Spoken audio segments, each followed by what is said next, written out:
This is your how-to video for annotating poetry. So the first thing you need to do when you're annotating poetry is read the poem multiple times. Read it once silently. This is to get the initial reactions and kind of help you feel out the poem. The second time you should read it out loud. You can read it again a time silently, and I encourage you. But absolutely read it out loud. Get some thoughts and paraphrase what's happening. And then read it again out loud. Focus on the punctuation, not the line breaks. And really, you should continue reading this poem, focusing on poetic language and rhyme and rhythm and tone. So we're going to keep rereading this poem to make sure that we're understanding all the different elements of it. Once you feel like you're ready to start writing, make notes on the poem. Paraphrase, pay attention to rhyme scheme, look for the poetic devices of metaphor, simile, personification, etc., etc. Look for identifiers of tone. What words are indicating the tone of the poem? And finally, symbols. Be identifying what the symbols are supposed to represent. So I want to go through this with you for an example. We'll be doing Sonnet 17 by Pablo Neruda. And so I've got a little bit of what I've started here. So we can see the title doesn't reveal much, it just says Sonnet 17, but it does reveal the form of the poem. So this will be a sonnet. We don't know if it's Petrarchan or Shakespearean, but we know it's a sonnet. Note that the poet starts out by saying he doesn't love her like. He says, I do not love you as if you were a salt rose or topaz, or the arrow of carnations the fire shoots off. I love you as certain dark things are to be loved, in secret, between the shadow and the soul. So some of the annotating I've started doing is that, again, he starts out by saying, I don't love you like this. I actually had to look up what a salt rose was, and it's actually a hardy, very strong, thorny, vigorous plant. Topaz is a bright, valuable stone, so he doesn't love her like he loves the salt rose or the topaz, or the arrow of carnations that the fire shoots off. So he's comparing his love for her not like he loves these things, not like he likes the bright, fiery color of carnations, which are a type of flower. He goes on to switch it and say, I love you like this. He says, I love you as certain things are to be loved,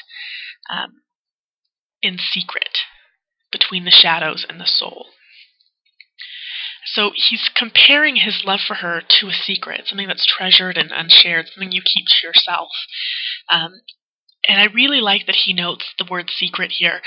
For me, this is symbolic and reminiscent of Romeo and Juliet, this concept of a secret love, one of the greatest loves written about in history, and it was a secret. The nurse knew, the priest knew, but nobody else really knows. So there is a great power in having a secret love.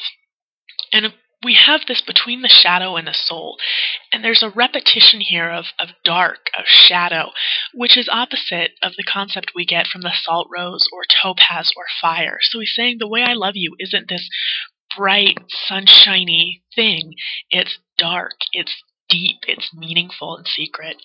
So we do have that symbolism, and it really paints this dualism, the idea of night and the things that are not out in the open versus daylight and fire, things that are open and available to the world versus things we hold dear and private.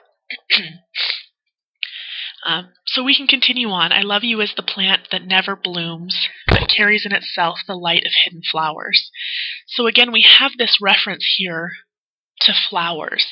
And this, I think, is a really powerful statement to say, I love you as a plant that never blooms. So he's saying, you keep all of your beauty and your power and your strength and everything, these light and hidden flowers inside of you. Thanks to your love, a certain solid fragrance risen for the earth lives darkly in my body.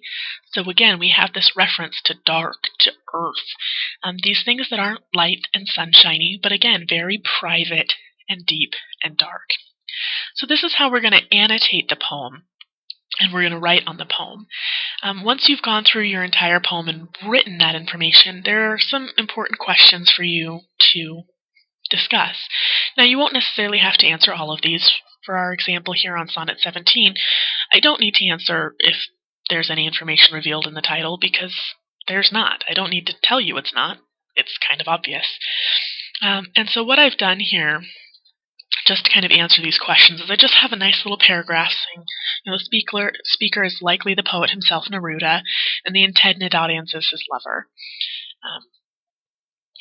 What is the tone? Well, we can tell that this tone is about love and a private interaction and sharing with him, or with the lover, I guess, how much he loves this person. And he establishes this tone by talking about light and dark and using powerful words like secret, like darkness. The setting of the poem, this poem doesn't really fit that question. We don't really have an established setting. The structure we find is a sonnet. Now this sonnet is interesting because we have those first two stanzas, and there's actually a shift at the end of the poem where he's no longer talking about flowery things, but about how he really, really loves her.